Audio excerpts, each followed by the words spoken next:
Baik, kita mulai. Bismillah, assalamualaikum. Bismillah, assalamualaikum warahmatullahi wabarakatuh.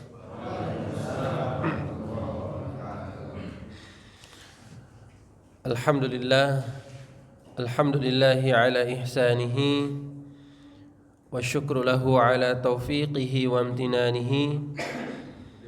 Asyhadu an la ilaha illallah wahdahu la syarika lah, wa asyhadu anna Muhammadan abduhu wa rasuluhu ad-da'i ila ridwanih. Alhamdulillah, jemaah kaum muslimin Masjid Ar-Rayyan yang senantiasa dirahmati dan dimuliakan oleh Allah Subhanahu wa taala. Kembali pada hari ini kita bersyukur kepada Allah Subhanahu wa taala. Kita masih diberikan oleh Allah Subhanahu wa taala nikmat yang begitu luar biasa. Kita masih dijaga oleh Allah Subhanahu wa taala di atas kesehatan yang sempurna. Kita masih diberikan kesempatan oleh Allah Subhanahu wa taala untuk mempelajari ilmu agama Allah Subhanahu wa taala, dan juga kita masih diberikan oleh Allah Subhanahu wa taala kecukupan. Dan semua nikmat ini kelak akan dimintai pertanggungjawaban oleh Allah Subhanahu wa taala. Maka hendaknya ketika kita diberikan nikmat oleh Allah Subhanahu wa taala, maka kewajiban kita sebagai hamba Allah Subhanahu wa taala adalah mensyukurinya, ya, dengan cara memuji Allah Subhanahu wa taala, kemudian meyakini semua nikmat ini datangnya dari Allah Subhanahu wa taala, bukan karena kita, ya, bukan karena kita pandai menjaganya, bukan karena kita pandai mencarinya dan lain sebagainya. Dan juga wajib kita mensyukuri nikmat Allah Subhanahu wa taala dengan memperbanyak ibadah kepada Allah Subhanahu wa taala. Semakin kita diberikan oleh Allah Subhanahu wa taala nikmat, semakin kita diberikan oleh Allah Subhanahu wa taala rahmatnya, maka semakin kita tingkatkan ibadah kita kepada Allah Subhanahu wa taala. Dan Allah Subhanahu wa taala menyebutkan, la in syakartum la azidannakum. Jika kalian bersyukur dengan nikmat yang Allah Subhanahu wa taala berikan, maka Allah akan tambahkan keberkahannya, tambahkan pahalanya, tambahkan nilainya. Wala in kafartum, kata Allah, dan jika kalian kufur, tidak mau mensyukuri nikmat Allah, ya, maka Allah Subhanahu wa taala mengancam, wala in kafartum inna adzabi lasyadid, dan azab kalian, kata Allah, baik nanti di dunia maupun di akhirat, itu sangatlah pedih, ya. Oleh karenanya jemaah yang dimuliakan Allah Subhanahu wa taala, wajib kita mensyukuri nikmat Allah Subhanahu wa taala dengan hal-hal yang tadi kita sebutkan. Dan tentunya kita meminta kepada Allah Subhanahu wa taala agar senantiasa hati kita diistiqomahkan oleh Allah Subhanahu wa taala di atas ketaatan. Senantiasa diberikan kesabaran dalam menjalankan setiap apa yang Allah Subhanahu wa taala perintahkan. Karena ini yang sangat mahal. Istiqomah di atas kebaikan ini tidak semua orang mampu. Bahkan orang yang terkenal alim, yang dia pandai menjaga agamanya, kalau dia tidak menyandarkan urusannya kepada Allah, tidak berdoa kepada Allah dalam hal keistiqomahan, maka dia juga bisa akan terjerumus ke dalam hal-hal yang dilanggar, yang dilarang oleh Allah Subhanahu wa taala. Nabi sendiri mengajarkan kita berbagai macam doa untuk meminta kepada Allah Subhanahu wa taala supaya hati kita diberikan keistiqomahan oleh Allah Subhanahu wa taala. Bahkan ketika salah seorang sahabat bertanya kepada istri Nabi sallallahu alaihi wasallam, Ummu Salamah, "Wahai Ummu Salamah, apa doa yang paling banyak didoakan oleh Nabi sallallahu alaihi wasallam ketika berada di rumahmu?" Apa jawaban Ummu Salamah? Nabi banyak mendoakan untuk meminta diteguhkan hatinya di atas agama Allah Subhanahu wa taala. Yaitu doa yang sering diucapkan oleh Nabi, kata Ummu Salamah, ya muqallibal qulub tsabbit qalbi ala dinik. Wahai zat yang maha membolak-balikan hati, tetapkanlah hati ini di atas agamamu. Ini Nabi kita sallallahu alaihi wasallam, ya. Maka senantiasa kita berdoa kepada Allah Subhanahu wa taala agar senantiasa hati kita diistiqomahkan untuk ibadah kepada Allah, diberikan kesabaran untuk menjalankan ketaatan-ketaatan yang Allah Subhanahu wa taala perintahkan. Baik, jemaah kaum muslimin yang senantiasa dirahmati dan dimuliakan oleh Allah Subhanahu wa taala, pada kesempatan ini kita akan membahas satu tema yang sangat penting sekali yang berkaitan dengan wajibnya kita mengikuti perintah Allah Subhanahu wa taala dan perintah Rasulnya. Karena hakikatnya jemaah yang dimuliakan Allah Subhanahu wa taala, tidak ada lagi jalan keselamatan.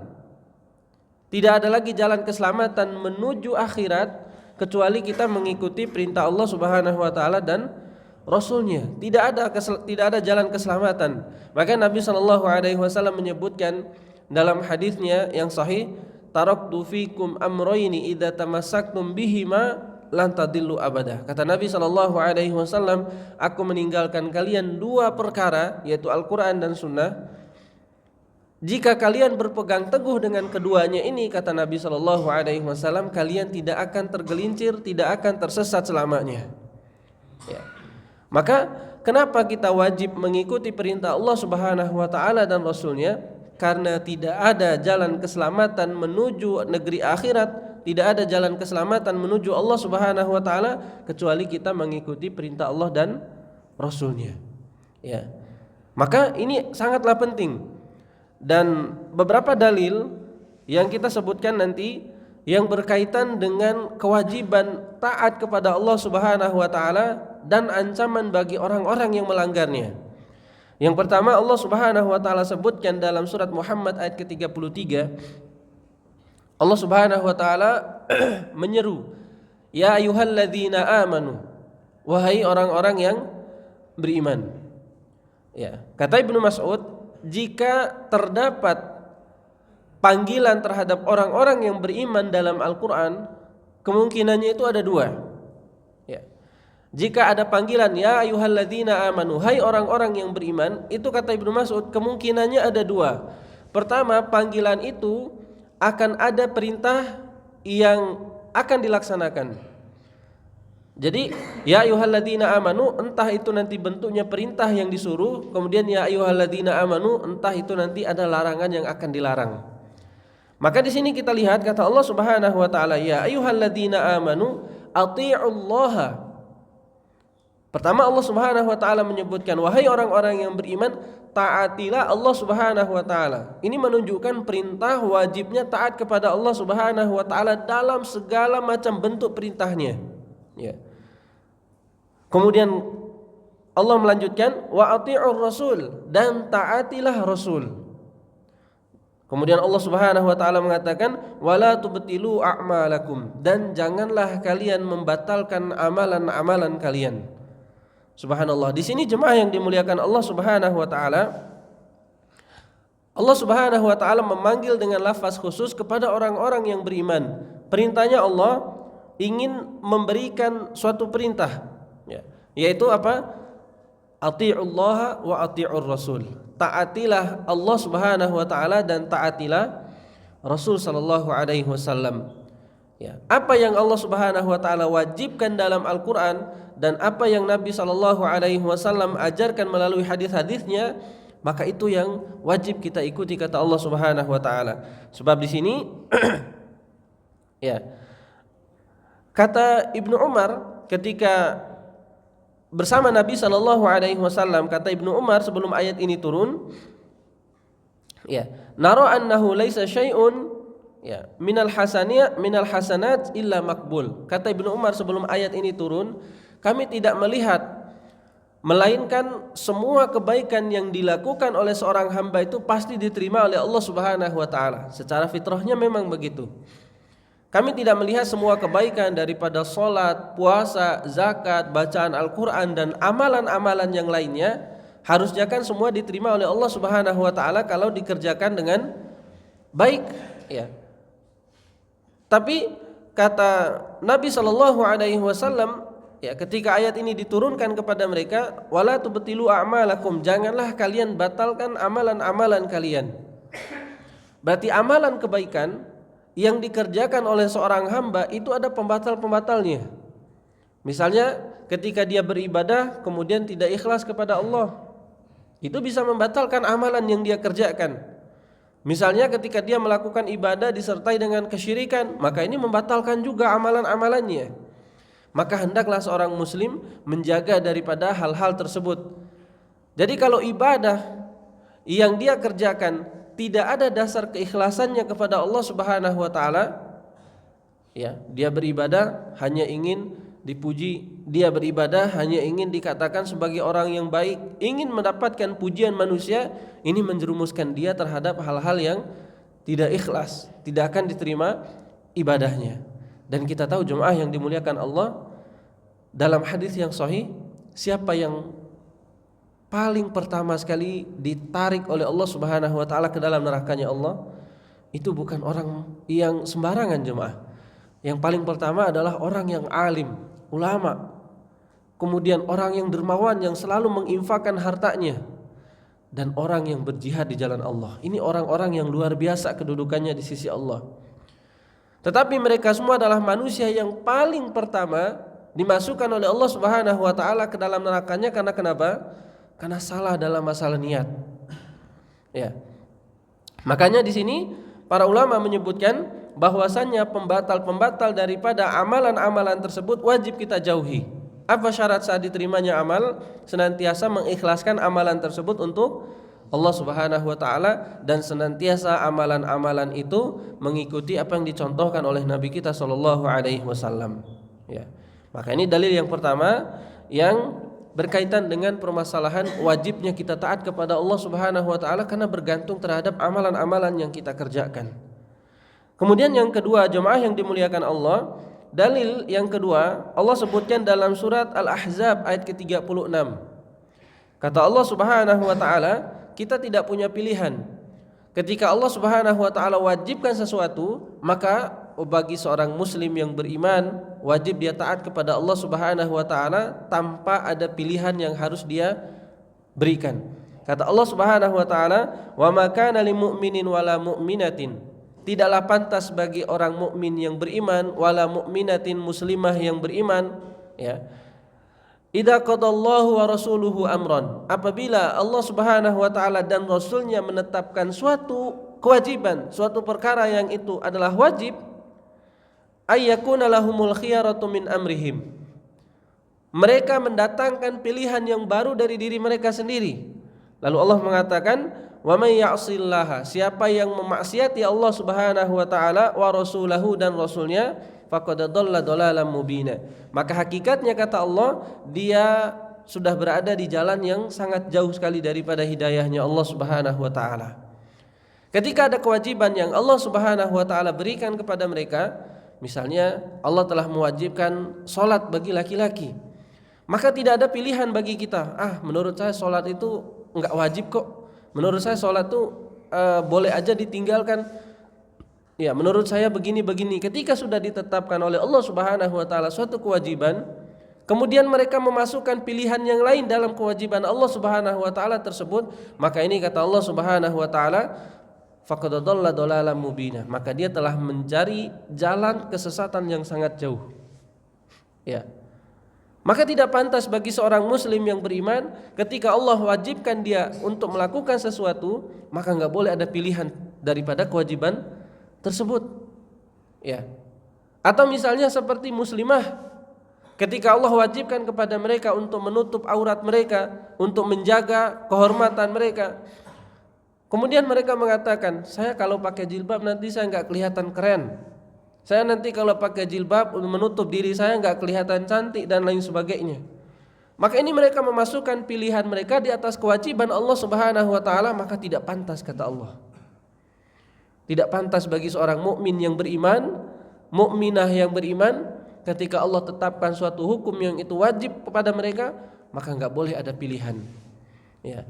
Karena sebagian orang subhanallah, ketika itu sudah jelas kewajiban bagi mereka, masih aja ada pilihan yang lain. Menurut saya begini-begini, menurut saya begini-begini, subhanallah. Maka jika dia menjadikan pilihannya itu melanggar kewajiban Allah Subhanahu wa taala, Allah sudah sebutkan tentang kedudukannya, faqad dhalla dhalalan mubina, mereka telah mengambil jalan kesesatan yang sangat jauh. Dan ini yang perlu kita khawatirkan jemaah yang dimuliakan Allah. Ternyata memaksiati Allah dan Rasulnya itu sangat besar konsekuensinya. Kemudian juga Allah Subhanahu wa taala sebutkan dalam surat An-Nur ayat ke-63 tentang kewajibannya. Sangat banyak sekali dalil yang menunjukkan tentang kewajiban menaati perintah Allah Subhanahu wa taala dan Rasulnya. Allah sebutkan, "Falyahdharil ladzina yukhalifuna an amrih."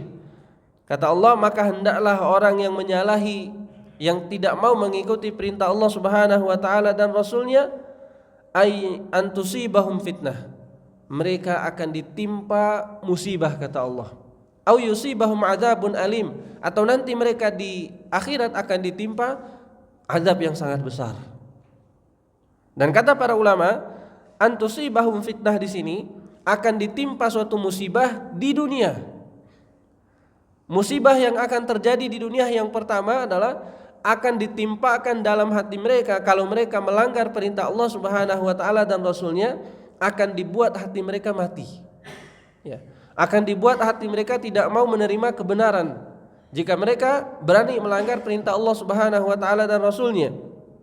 Ya, maka Allah Subhanahu wa taala akan tanamkan dalam hati mereka, akan diberikan kepada hati mereka. Kalau mereka tidak mau menjalankan ketaatan, pasti yang ada dalam hati mereka itu adalah kekufuran, kemaksiatan, ya. Tapi sebaliknya, jika dalam hati mereka itu adalah dipenuhi dengan iman, ketaatan, maka kufur, kemaksiatan dan yang lainnya akan pergi dengan sendirinya. Ya. Jadi tidak bisa berkumpul. Makanya Allah Subhanahu wa taala sebutkan, "Falyahdharil ladzina yukhalifuna an amrih." Maka hendaklah orang-orang yang menyelisihi perintah Allah Subhanahu wa taala itu, mereka sadar akan diri mereka. Kalau mereka tidak menjalankan perintah Allah, tidak menjalankan perintah Rasul, maka mereka akan senantiasa diuji oleh Allah Subhanahu wa taala dengan musibah yang ada dalam hatinya. Kemudian au yusibahum adzabun alim, sedangkan nanti di akhirat kata Allah Subhanahu wa taala akan diberikan oleh Allah Subhanahu wa taala azab yang menimpanya nanti di akhirat. Subhanallah, sangat banyak sekali konsekuensi yang Allah Subhanahu wa taala sebutkan jika tidak mau mengikuti perintah Allah Subhanahu wa taala. Tapi sangat banyak sekali dalil yang berkaitan dengan kewajiban kita mengikuti perintah Allah Subhanahu wa taala dan Rasulnya. Maka oleh karenanya jemaah yang dimuliakan Allah Subhanahu wa taala, ada beberapa faktor yang menjadi penghalang seseorang itu mengikuti perintah Allah Subhanahu wa taala dan Rasulnya. Ya. Maka kita bahas tentang beberapa faktor ini supaya kita tahu, oh ternyata ini faktornya nggak boleh kita kerjakan, nggak boleh kita dekati. Ya. Pada hakikatnya semua orang diberikan fitrah oleh Allah Subhanahu wa taala. Makanya kata Nabi sallallahu alaihi wasallam, kullu mauludin yuladu 'alal fitrah. Setiap yang dilahirkan itu dalam keadaan fitrah. Fa abuhu yuhawwidanihi au yunajjisanihi. Maka ayahnya lah atau orang tuanya lah yang menjadikan mereka berubah. Ya. Kadang orang tuanya yang mengajarkan mereka kemaksiatan secara tidak langsung, tidak mau mengajarkan agama kepada anak-anak mereka, tidak mau mengajarkan kebaikan kepada anak-anak mereka, maka orang tuanya lah yang merubah fitrahnya mereka. Maka di sini ada beberapa faktor jemaah yang dimuliakan Allah. Faktor yang menjadi penghalang untuk seseorang itu mengikuti perintah Allah Subhanahu wa taala dan Rasulnya. Yang pertama, faktornya adalah lemahnya ilmu. Lemahnya ilmu. Ketika ilmu itu lemah pada diri seseorang, itu sangat rentan untuk melakukan kemaksiatan dan kesesatan. Ya. Kalau orang yang sudah paham tentang ilmu, bukan jaminan juga, tapi orang yang lemah ilmunya, yang tidak memiliki ilmu itu sangat rentan. Ya. Karena mereka tidak paham tentang kebenaran, maka kata para ulama, orang yang memiliki ilmu yang sedikit atau lemah ilmunya itu sangat rentan untuk melakukan kemaksiatan dan kesesatan. Maka di sini Allah Subhanahu wa taala sebutkan ya dalam surat Az-Zariyat ayat 10 dan 11. Allah menyebutkan tentang kedudukan orang yang bodoh di hadapan Allah. Kata Allah Subhanahu wa taala, "Qutilal kharrasun." Terlaknatlah orang-orang yang bodoh, terlaknatlah orang-orang yang lemah ilmunya, berdusta dan lain sebagainya. Kata Allah, alladzina hum fi ghamratin sahun. Mereka adalah orang-orang yang tertanam dalam hatinya kebodohan dan kelalaian. Pertama, orang yang bodoh itu, kata Allah Subhanahu wa taala, qutilal kharrasun, terlaknat mereka. Ya. Dan di sini disebutkan oleh para ulama ya bahwasanya makna daripada ghamratin sahun dalam ayat ini yang terlaknat itu adalah orang-orang yang bodoh dan orang-orang yang lalai dalam perintah Allah Subhanahu wa taala. Belum lagi Nabi SAW menyebutkan dalam hadisnya tentang golongan orang-orang yang juga Allah Subhanahu wa taala marah kepada mereka. Ya. Dalam hadis Ibnu Hibban, Nabi SAW bersabda, Allah Subhanahu wa taala sangat membenci. Yang pertama, Ja'dhari, kata Nabi SAW, ada kepada orang yang sombong. Kemudian Jawad, rakus dan pelit. Kemudian yang ketiga, orang yang suka teriak-teriak di pasar. Kemudian bangkai di malam hari, enggak mau beribadah di malam hari. Kemudian keledai di siang harinya. Di siang harinya dia bekerja terus, tapi dia lupa beribadah di malam hari. Dan yang terakhir kata Nabi SAW, alimin bi amrid dunya wa jahilin bi amril akhirah. Orang yang juga dibenci oleh Allah Subhanahu wa taala dalam hadis ini, dia pandai dalam urusan dunia tapi jahil dalam masalah akhirat. Ya. Nah, orang yang seperti ini yang Nabi SAW sebutkan, ya, mereka ini adalah orang-orang yang jauh dari jalan Allah Subhanahu wa taala. Maka orang yang tidak memiliki ilmu dalam diri mereka itu sangat rentan untuk melakukan keburukan dan kemaksiatan. Bahkan mereka adalah orang yang sangat dibenci oleh Allah Subhanahu wa taala. Pertama tadi dalam surat Az-Zariyat ayat 10 dan 11, mereka terlaknat karena kebodohan. Ya. Udah tahu dia tidak mengerti tentang agama, dia tidak mau belajar. Nah, ini juga masuk dalam penyebutan tadi. Ya.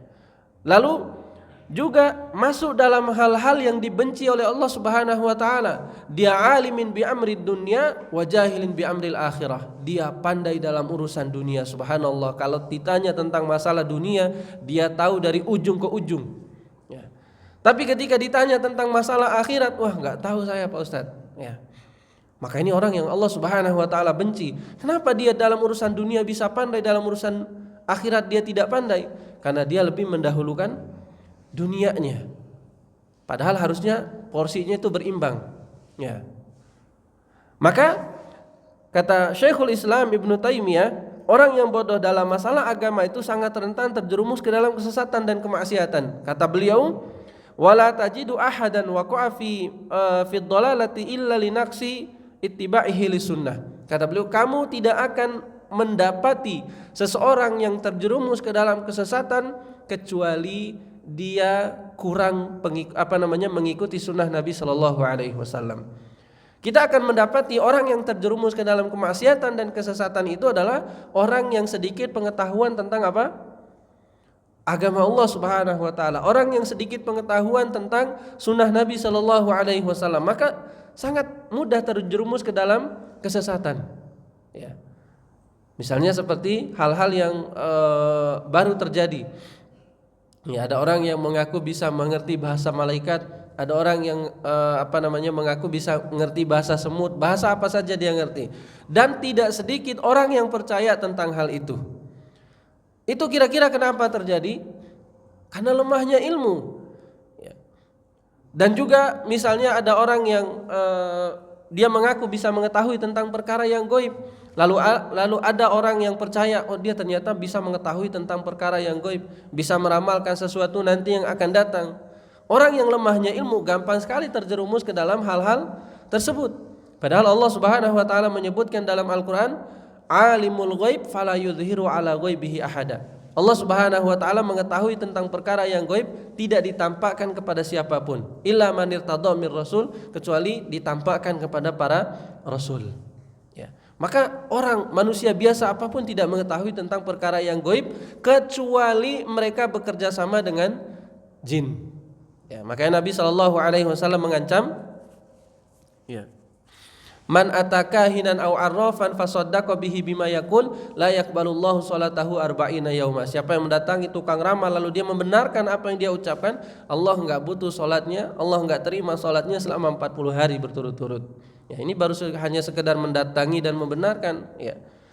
Belum lagi kalau dia terjerumus ke dalam kesyirikan, maka ini dosanya jadi double.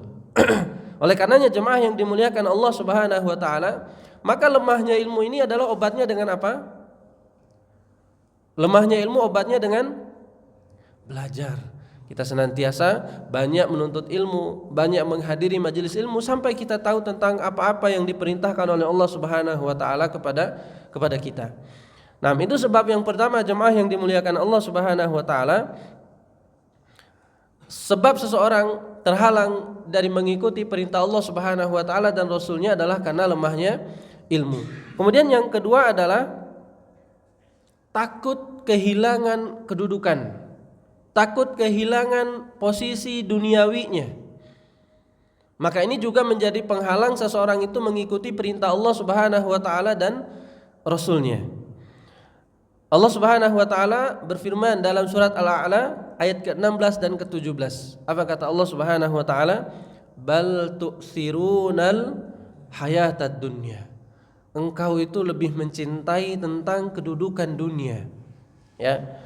Wal akhiratu khairun wa abqa, dan hakikatnya akhirat itu adalah lebih baik dan lebih kekal kehidupannya. Tetapi sebagian orang ketika dia lebih cinta terhadap dunia, mereka akan senantiasa mendulukan dunia mereka daripada akhirat. Bahkan sebagian mereka sebagian mereka ada yang rela memudaratkan akhiratnya demi dunianya. Rela akhiratnya itu rusak untuk mempertahankan kedudukan dunia. Maka Nabi SAW bersabda dalam hadis yang diriwayatkan oleh Imam Ahmad, siapa yang begitu gila dengan dunianya, kata Nabi, maka itu akan memudaratkan akhiratnya. Dan itu betul. Ketika dia mempertahankan kedudukan duniawinya, sedangkan syariat melarang tentang hal itu, pasti dia akan memudaratkan akhiratnya. Ya, misalnya saja ketika Islam misalnya melarang mencuri, dan orang yang mencuri harus dipotong tangannya. Tetapi sama mereka enggak peduli. Akhirnya korupsi demi mempertahankan apa yang dia miliki. Ya, rela disogok. Ya, kalau tidak disogok, misalnya nanti akan jabatannya, kedudukannya jadi hilang. Rela berbohong karena kedudukan dan jabatannya supaya jabatannya tetap utuh. Ya. Rela melakukan segala bentuk apa yang dilarang oleh syariat demi mempertahankan jabatannya. Ini termasuk daripada penghalang untuk mengikuti perintah Allah Subhanahu wa taala dan Rasulnya. Bahkan Nabi SAW juga menyebutkan, maka itu akan mengurangi kecintaannya kepada dunia, kata Nabi SAW. Lalu Nabi SAW menyebutkan, dahulukanlah negeri akhiratmu yang abadi daripada negeri duniamu yang fana. Jadi Nabi SAW menasihati kepada kita, jika ada sesuatu yang bertentangan dengan syariat Allah, jika ada sesuatu yang bertentangan dengan agama Allah Subhanahu wa taala, lalu di sisi yang lain kedudukan kita harus dikorbankan, kedudukan kita harus menjadi korbannya, maka apa yang harus kita dulukan adalah menjalankan syariat Allah Subhanahu wa taala. Lihatlah bagaimana Nabi SAW. Nabi pernah berkata kepada para sahabatnya, ada salah seorang sahabat yang datang kepada Nabi SAW meminta syafaat agar diringankan hukuman dari salah seorang kerabatnya. Jadi salah seorang sahabat ini karena dia sangat dekat dengan Nabi, mungkin nanti kalau saya datangi Nabi, ini akan diberikan keringanan hukuman. Ya. Lalu dia datang kepada Nabi SAW, wahai Rasulullah, sesungguhnya kerabat saya itu telah melakukan begini dan begini. Bisakah saya meminta keringanan supaya kerabat saya ini diberi keringanan hukuman? Lalu Nabi SAW lantang sekali berkata kepada para sahabatnya, wahai kaumku, lau anna Fatimata syaraqat laqata'tu yadaha. Nabi dengan lantang mengatakan kepada para sahabatnya, seandainya Fatimah binti Muhammad hari ini mencuri, saya sendiri yang akan memotong tangannya. Ya. Jadi untuk mematahkan salah seorang yang datang ini meminta supaya diberikan keringanan hukum, enggak bisa. Kalau hukum Allah Subhanahu wa taala sudah menjadi wajib atas setiap hambanya, maka enggak ada lagi yang namanya begini enggak. Bahkan Nabi sampai mengatakan, seandainya putri saya Fatimah ini hari ini juga mencuri, saya sendiri yang akan memotong tangannya. Ya. Jadi enggak mengenal siapa dia. Ya. Kalau Allah Subhanahu wa taala sudah mewajibkan sesuatu, maka wajib bagi seluruh manusia. Nah, ini terkadang kita sebagai manusia subhanallah lebih mencintai kedudukan daripada akhirat kita. Ketika ada sesuatu, wah ini nanti jabatan saya jadi rusak, akhirnya dia menghalalkan berbohong, akhirnya dia menghalalkan korupsi, akhirnya dia menghalalkan segala cara untuk mempertahankan kedudukan yang sangat singkat ini, dan gak tahu seberapa lama dia memegang daripada jabatan tersebut. Dan ini jemaah yang dimuliakan Allah Subhanahu wa taala, dan mungkin termasuk daripada hal tersebut jabatan-jabatan yang berkaitan dengan masalah lingkungan, yang berkaitan dengan masalah seputaran keluarga dan lain sebagainya, maka wajib bagi seseorang tersebut adil dan tidak boleh melanggar perintah Allah Subhanahu wa taala. Jadi ketika seseorang takut kehilangan posisinya di dunia, takut kehilangan kedudukannya, maka dia akan mendahulukan dunianya daripada akhiratnya, dan ini yang dibenci oleh Allah Subhanahu wa taala. Baik, kemudian jemaah yang dimuliakan Allah Subhanahu wa taala, juga yang ketiga di antara faktor seseorang itu terhalang daripada perintah Allah Subhanahu wa taala dan Rasulnya adalah fanatik terhadap ajaran nenek moyang. Fanatik terhadap ajaran nenek moyang. Ini bukan sama sekali melarang, tidak, tapi fanatik terhadap ajaran yang bertentangan dengan syariat Allah Subhanahu wa taala, maka ini juga yang menjauhi seseorang itu untuk menjalankan syariat Allah Subhanahu wa taala. Sebagaimana yang tadi kita sebutkan, ancamannya kalau tidak menjalankan syariat Allah itu luar biasa, ya. Wa may ya'sillaha wa rasulahu faqad dhalla dhalalan mubina. Orang yang enggak mau menjalankan perintah Allah itu, kata Allah, dia hakikatnya telah berada dalam kesesatan yang nyata. Nah, di antara faktor penghalangnya adalah terlalu fanatik terhadap ajaran nenek moyang. Misalnya di suatu daerah itu ada ajaran di antara tradisinya itu adalah sedekah laut misalnya, ya. Sedekah gunung yang mereka menyembelih untuk selain Allah Subhanahu wa taala. Ini merupakan tradisi. Kalau seseorang fanati dengan tradisi-tradisi yang mendatangkan murka Allah Subhanahu wa taala, maka ini diantara faktor yang menjadi penghalang bagi dia untuk mengikuti perintah Allah Subhanahu wa taala dan Rasulnya. Maka tidak boleh fanati. Makanya Allah Subhanahu wa taala sebutkan kalau itu bertepatan dengan perintah Allah sebenarnya enggak masalah. Tapi yang jadi masalah adalah kalau tradisi itu mendatangkan murka Allah, melakukan kesyirikan kepada Allah, melakukan kemaksiatan kepada Allah, ini yang Allah Subhanahu wa taala larang. Makanya Allah Subhanahu wa taala sebutkan di banyak ayat, di antaranya adalah surat Al-Maidah ayat 104. Kata Allah, "Wa idza qila lahum ta'alu ila ma anzalallah." Ketika dikatakan kepada mereka ini, ayo ikuti apa yang Allah Subhanahu wa taala turunkan dan Rasulnya. Apa yang mereka katakan? Kalau mereka terlalu fanatik dengan ajaran nenek moyangnya, mereka akan mengatakan qalu hasbuna ma wajadna alaihi abana. Mereka akan mengatakan, enggak cukup bagi kami ikuti ajaran nenek moyang kami. Ya. Awalau kana abauhum la ya'lamuna syai'a wa la yahtadun. Kata Allah, walaupun nenek moyang mereka itu tidak mengetahui tentang perkara yang berkaitan dengan syariat, dan mereka juga tidak bisa memberikan petunjuk. Maka ini jemaah yang dimuliakan Allah Subhanahu wa taala, ketika ada pilihan, oh ini ajaran nenek moyang juga, oh ini ternyata melanggar perintah Allah, kira-kira mana yang lebih kita dahulukan? Maka mengikuti perintah Allah. Tidak boleh kita menjalankan sesuatu hal yang melanggar perintah Allah, walaupun misalnya nenek moyang mereka itu adalah orang yang memiliki kedudukan di situ, ya. Makanya di sini kata para ulama bahwasanya perkataan Allah Subhanahu wa taala, wa idza qila lahum ila ma anzalallah, ikuti apa yang Allah turunkan, ini adalah perintah untuk senantiasa dia mengikuti apa yang Allah Subhanahu wa taala turunkan dan menjauhi daripada apa-apa yang Allah Subhanahu wa taala larang. Jika suatu tradisi itu atau ajaran nenek moyang itu tidak sama sekali bertepatan dengan syariat Allah, bahkan di situ mengandung kesyirikan, bahkan di situ mengandung kemaksiatan kepada Allah, maka wajib bagi dia untuk meninggalkan daripada tradisi tersebut.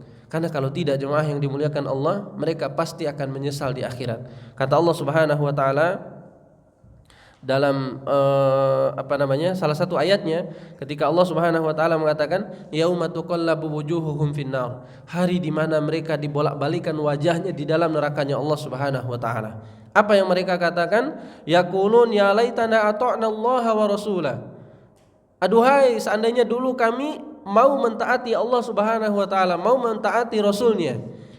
Lalu mereka mengatakan wa qalu rabbana inna ata'na sadatana wa kubra'ana. Wahai Allah, ternyata dulu kami ini mentaati nenek moyang kami, mentaati para pemuka-pemuka agama kami. Fa'adalluna sabila, dan mereka menyesatkan kami dari jalan yang benar. Ya. Dan ini Allah Subhanahu wa taala mengkisahkan tentang keadaan mereka di akhirat ketika wajah-wajah mereka dibolak-balikan oleh Allah Subhanahu wa taala dalam neraka. Ternyata penyebabnya karena mereka senantiasa mengikuti ajaran nenek moyang yang tidak sesuai dengan perintah Allah Subhanahu wa taala. Dan ini sangat banyak terjadi ketika Nabi Shallallahu Alaihi Wasallam diutus. Ada orang yang ketika Islam itu datang nggak mau mengikuti Islam, lebih mengikuti ajaran nenek moyangnya. Bahkan subhanallah jemaah yang dimuliakan Allah Subhanahu Wa Taala, sampai pamannya Nabi Shallallahu Alaihi Wasallam sendiri ketika Nabi Shallallahu Alaihi Wasallam ajak, ya ammi qul la ilaha illallah ahajulaka biha indallah. Wahai pamanku, kata Nabi, katakan la ilaha illallah, nanti aku akan menjadi saksi bagimu di akhirat. Lalu datang Abu Jahal dan orang-orangnya membisikkan kepada Abu Talib apa? Wahai Abu Talib, apakah kamu akan meninggalkan ajaran nenek moyangmu? Dengan bisikan itu dia tidak jadi mengatakan syahadat. Subhanallah. Maka fanatik terhadap ajaran nenek moyang ini, jemaah yang dimuliakan Allah, termasuk di antara seseorang itu terhalang daripada hidayahnya Allah Subhanahu wa taala. Terhalang untuk melakukan ketaatan dan kebaikan kalau dia terlalu fanatik terhadap agama nenek moyangnya. Maka kalau ajaran itu misalnya tidak bertentangan dengan syariat Allah, tidak masalah. Ya. Tapi jika selalu sebaliknya ajaran itu bertentangan, bahkan itu menjadi kemaksiatan di hadapan Allah, maka wajib bagi seorang muslim untuk meninggalkannya. Nah, kemudian jemaah yang dimuliakan Allah Subhanahu wa taala, di antara faktor yang mempengaruhi seseorang itu terhalang daripada hidayahnya Allah, terhalang daripada mengikuti perintah Allah Subhanahu wa taala dan rasulnya adalah pengaruh sahabat dan teman. Dan ini adalah di antara pengaruh yang sangat besar. Ya. Dan Allah Subhanahu wa taala menyebutkan dalam surat Al-Furqan ayat ke-27 sampai ke-29. Kata Allah Subhanahu wa taala, "Yauma ya'addu adh-dhalimu 'ala yadayhi yaqul." Dan ingatlah ketika orang-orang zalim menggigit kedua tangan mereka. Ini di akhirat. Allah menggambarkan tentang penyesalan mereka di akhirat. Ya laitani attakhadtu ma'ar rasuli sabila. Aduhai, seandainya dulu aku menjadikan Rasul itu sebagai jalan untukku beramal. Seandainya dulu aku menjadikan Rasul sebagai panutanku. Seandainya dulu aku menjadikan Rasul sebagai teladanku dalam beramal. Dia menyesal di akhirat. Lalu Allah Subhanahu wa taala menyebutkan, ya wailata laitani lam attakhid fulanan khalila. Dan aduhai, dia menyesal juga, seandainya dulu aku menjadikan fulan sebagai teman dekatku. Ya. Dia menyesal di hadapan Allah Subhanahu wa taala karena salah memilih teman, salah menjadikan panutan dalam beragamanya, salah menjadikan panutan dalam mengambil ilmunya. Maka dia nanti akan menyesal di akhirat ketika dia dikumpulkan oleh Allah Subhanahu wa taala bersama orang-orang zalim di nerakanya Allah. Mereka mengatakan, ya laitani lam attakhid ma'ar rasuli sabila. Seandainya dulu aku menjadikan Rasul sebagai pedoman, sebagai suri toladan untuk mengambil jalan kehidupan ini. Tapi penyesalan di akhirat itu sudah tidak berguna lagi, jemaah. Ya. Maka kapan kesempatan itu datang, kita maksimalkan. Kita duduk di majelis ilmu, mempelajari tentang Al-Quran, hadis-hadis Nabi SAW, supaya nanti di akhirat kita tidak menyesal. Dan penyesalannya juga adalah ya laitani, ya wailata laitani lam attakhid fulanan khalila. Seandainya dulu aku menjadikan fulan sebagai teman dekatku. Maka kita pilih teman-teman yang soleh, yang memang membawa manfaat terhadap akhirat kita. Kita tidak memilih teman yang bisa memudaratkan akhirat kita. Misalnya teman-teman yang tidak memberikan dampak terhadap akhirat kita, maka kita batasi. Ya. Tidak masalah untuk berteman, tapi kita membatasi supaya tidak memudaratkan agama kita. Makanya Nabi SAW menyebutkan dalam hadis yang sahih yang diriwayatkan oleh Abu Daud, Al-mar'u ala dini khalili. Seseorang itu tergantung daripada agama temannya. Falyandur ahadukum man yukhalil. Maka salah seorang di antara kalian hendaklah lihat siapa yang menjadi temannya. Kalau temannya itu mengajarkan kepada kemungkaran, kalau temannya itu mengajarkan kepada kemaksiatan, maka tinggalkan dia. Karena kita lihat subhanallah jemaah yang dimuliakan Allah, betapa banyak orang-orang yang tadinya alim, yang tadinya tidak mengenal apa-apa karena pergaulan dengan temannya yang kurang baik, maka dia terjerumus ke dalam hal-hal yang membinasakan tersebut. Ya. Dan kisahnya sudah sangat banyak. Bahkan ketika ada beberapa orang ditanya oleh polisi, kenapa kamu bisa terjerumus ke dalam narkoba? Kenapa kamu bisa terjerumus ke dalam hal-hal yang melanggar aturan negara bahkan agama? Apa kata dia? Saya diajak oleh teman. Ya. Saya diajak oleh teman. Teman yang bisa menjerumuskan ke dalam hal-hal yang dilarang oleh Allah Subhanahu wa taala. Maka di sini di antara faktornya adalah pengaruh teman itu sangat luar biasa menjadi penghalang untuk mengikuti perintah Allah Subhanahu wa taala dan Rasulnya. Dan teman di sini jemaah yang dimuliakan Allah Subhanahu wa taala bukan hanya teman pergaulan, bukan hanya teman nongkrong dan lain sebagainya. Teman di majelis ilmu ini merupakan keutamaan yang luar biasa. Bahkan Nabi SAW menyebutkan dalam hadis yang sahih, teman yang soleh, teman yang baik, yang mereka belajar bersama, sholat bersama, ngaji bersama, ibadah bersama, itu bisa memberikan syafaat di sisi Allah Subhanahu wa taala. Hari di mana ketika salah seorang itu dimasukkan oleh Allah Subhanahu wa taala ke dalam surga. Lalu dia mengingat teman-temannya, ya Allah, si fulan dulu nih pernah belajar bersama saya. Ya Allah, ini si fulan dulu pernah ngaji bersama saya. Ya Allah, ini si fulan dulu pernah berpuasa bersama saya, umrah bersama saya dan lain sebagainya. Keluarkan dia dari neraka. Ketika dia meminta syafaat kepada Allah, Allah Subhanahu wa taala dalam hadis tersebut, akhriju man araftum. Keluarkan siapa yang engkau kenal. Subhanallah. Jadi ketika dia diberikan syafaat oleh Allah Subhanahu wa taala, Allah akan berikan keutamaan kepada dia, keluarkan siapa yang kau kenal. Ya.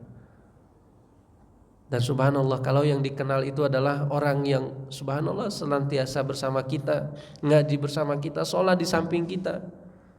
Entah dia nanti yang masuk surga duluan atau kita yang masuk surga duluan, kita bisa saling memberikan syafaat di hadapan Allah Subhanahu wa taala. Ya. Ini jemaah yang dimuliakan Allah Subhanahu wa taala, di antara keutamaan teman yang baik itu.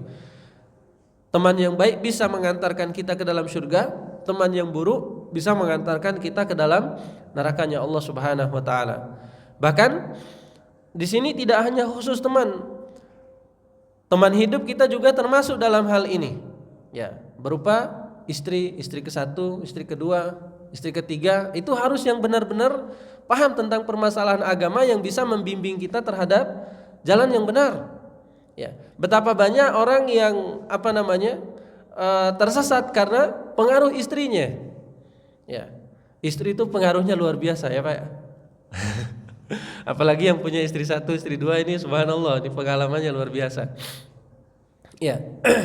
Makanya kata Nabi SAW, di antara kriteria memilih istri itu apa? Tunkahul mar'atu bi arba'a. Nikahilah wanita itu karena 4. Tetapi Nabi SAW menitik beratkan apa? Agamanya. Ya. Menitik beratkan tentang agamanya. Ya, makanya nanti kalau nyari istri lagi cari yang bagus agamanya. Masya Allah. Ya, ini kayaknya ada niat mau nikah lagi. Ya, Masya Allah. Semakin banyak teman yang baik, semakin mudah kita untuk menjalankan perintah Allah Subhanahu wa taala. Subhanallah. Dan ini jemaah yang dimuliakan Allah Subhanahu wa taala, istri yang salihah itu membantu seorang suami menjalankan perintah Allah Subhanahu wa taala dengan baik kepada Allah Subhanahu wa taala. Makanya Nabi SAW dalam hadis yang lain menyebutkan ad-dunya mata wa khairu mata'iha al-mar'atus shalihah. Dunia ini adalah perhiasan, dan sebaik-baiknya perhiasan dunia itu adalah wanita yang solehah. Subhanallah. Dan ini jemaah yang dimuliakan Allah Subhanahu wa taala, ya, terus kita membimbing istri kita dalam jalan yang benar.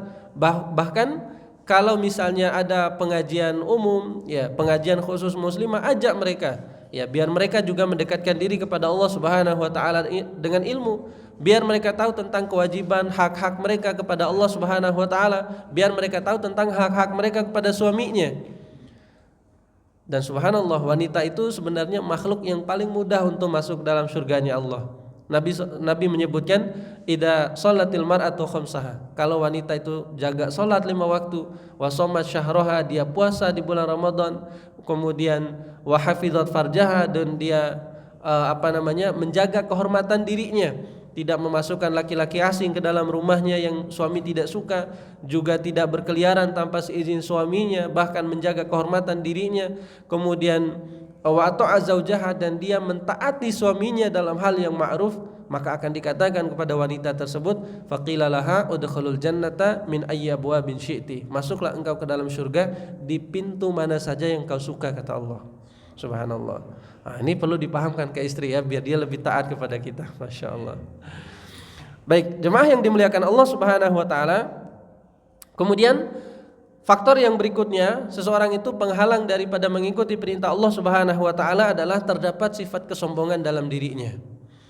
Ini juga termasuk di antara faktor seseorang itu terhalang dari mengikuti perintah Allah dan Rasulnya karena terdapat sifat kesombongan dalam dirinya.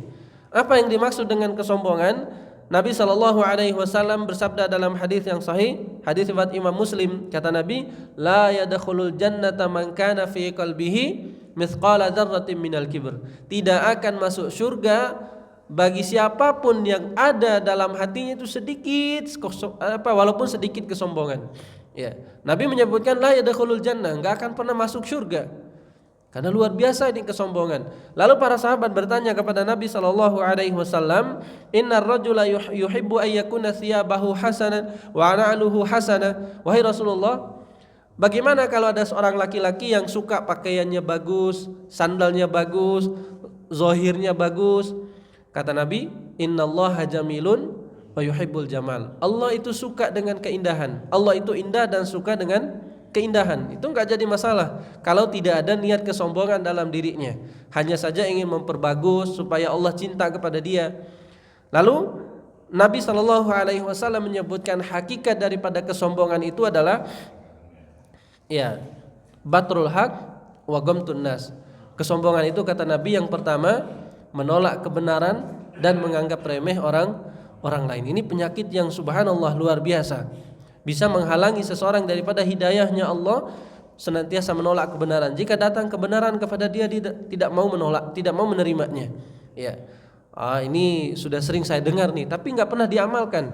Ya, oh ini saya sudah nggak mau lagi mendengar hal-hal ini, padahal kebenaran. Ya, maka kalau dia terdapat sifat kesombongan dalam hatinya, kata Nabi itu, la yadkhulul jannah. Ya, tidak akan, ini penafian, menafikan bahwasanya orang itu adalah benar-benar tidak akan masuk surga kalau dia menolak kepada kebenaran. Bagaimana dia bisa masuk surga kalau kebenaran dia tidak mau menerimanya? Dan yang kedua, kata Nabi, wa ghamtun nas, senantiasa menganggap remeh orang lain. Entah itu datang nasihatnya dari orang yang lebih tua daripada dia, yang lebih kecil daripada dia, jika itu merupakan kebenaran maka wajib kita terima. Ya, tidak boleh dia menganggap remeh daripada orang tersebut. Oh, saya kan lebih banyak ilmunya. Oh, saya kan lebih tua umurnya. Ya, maka kalau terdapat sifat kesombongan itu dalam diri seseorang, itu kata Nabi SAW, dia tidak akan masuk ke dalam surganya Allah Subhanahu wa taala. Maka ini menjadi penghalang hidayah yang besar kalau terdapat sifat kesombongan dalam dirinya. Dan di sini disebutkan ada beberapa bentuk kesombongan yang dilarang oleh Allah Subhanahu wa taala dan Rasulnya. Jadi kesombongan itu tidak khusus berkaitan dengan masalah hati. Ya, karena sombongan ini memang dasarnya adalah amalan hati. Tetapi kesombongan itu bisa datang dengan berbagai macam bentuk. Di antaranya adalah kesombongan terhadap kebenaran. Dia menolak kebenaran seperti yang tadi kita sebutkan. Kemudian yang kedua, sombong terhadap manusia.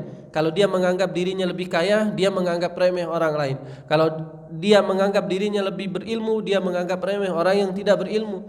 Dia kedudukannya tinggi, jabatannya tinggi, maka dia menganggap remeh orang yang memiliki jabatannya lebih rendah. Dia melihat dirinya lebih wow dari yang lainnya, dia menganggap remeh orang yang di bawahnya. Ini termasuk daripada kesombongan yang masuk dalam hadis tadi, menganggap remeh orang lain. Kemudian sombong dengan pakaian.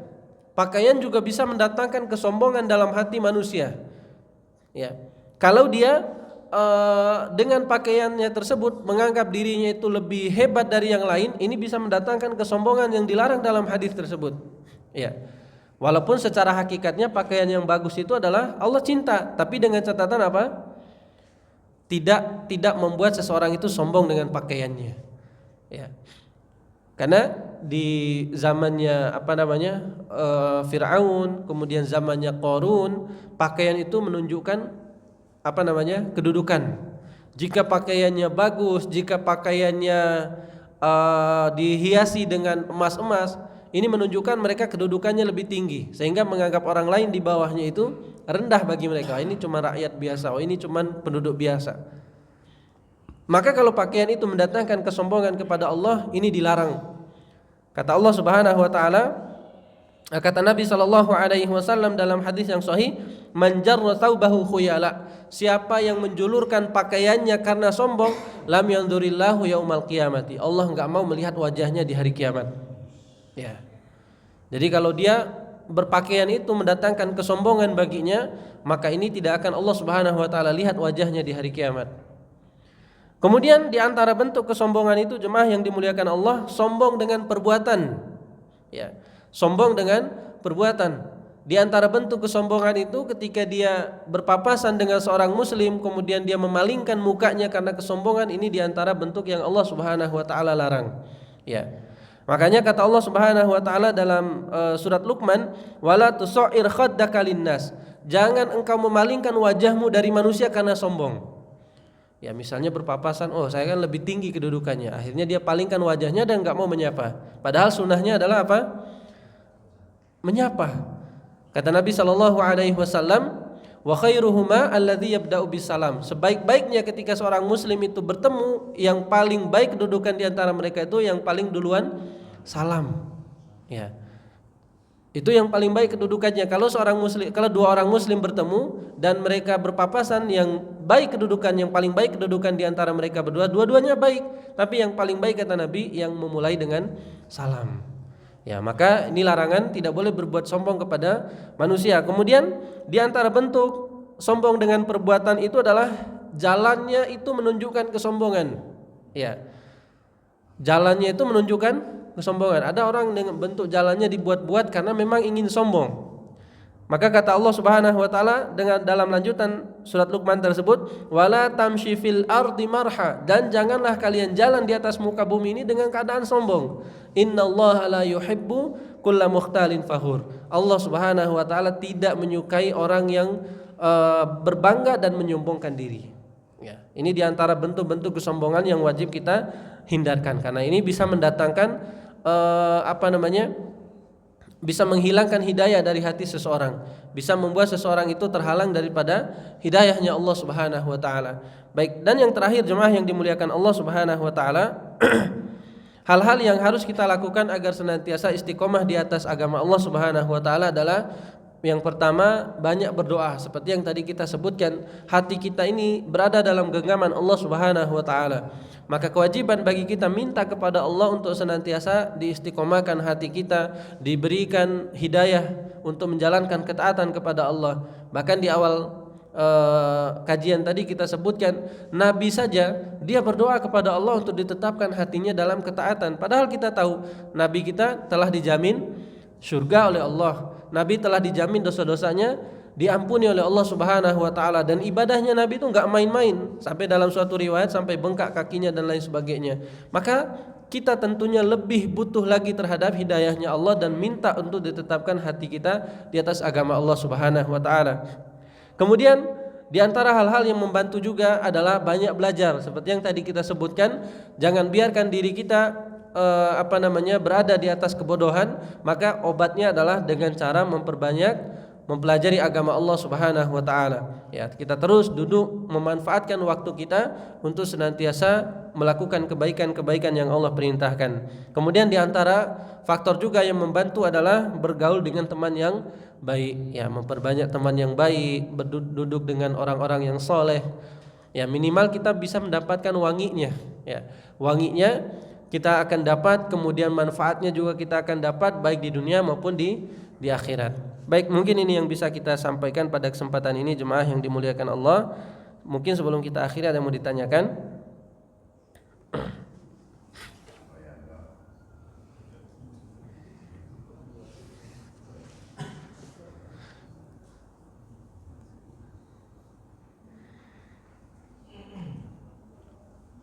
Ya, taib, masya Allah. Waalaikumsalam warahmatullahi